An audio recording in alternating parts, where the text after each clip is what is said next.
কি করবেন এটাকে দিয়ে? যদি কবর নিয়ে যেতে পারেন, আখেরাতে কাজে লাগে, তাহলে তো এটা ব্যাপার ছিল। তা তো পারবেন না। আপনি বলবেন না পারলে কি হয়েছে, ছেলে মেয়ে খাবে, ছেলে মেয়ে ভোগ করবে নিশ্চিত।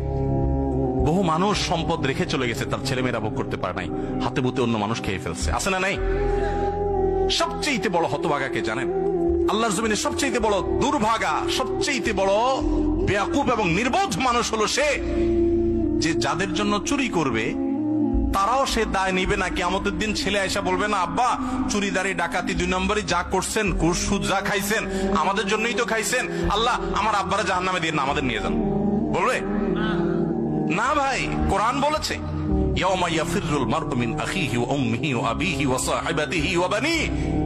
সন্তান বাপকে দেখে মাকে দেখে পালাবে, যে না জানি আজকে কোনো কিছুর জন্য ধরে। সবাই ইয়ানফসি ইয়ানফসি করবে। যাদের জন্য চুরি করবেন ওরাও দায় নিবে না। আপনার মতো নির্বোধ কে হতে পারে?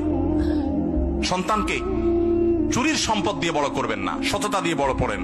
আমাদের সমাজে আজ ঘরে ঘরে সেই মা বাপ আছে যে মা বাপ চায় আমার সন্তান থাকুক আজ দুধে ভাতে, সেই মা বাপ নাই যে মা বাপ বলে আমার সন্তান থাকুক আজ ঈমান আমলে সততার সাথে।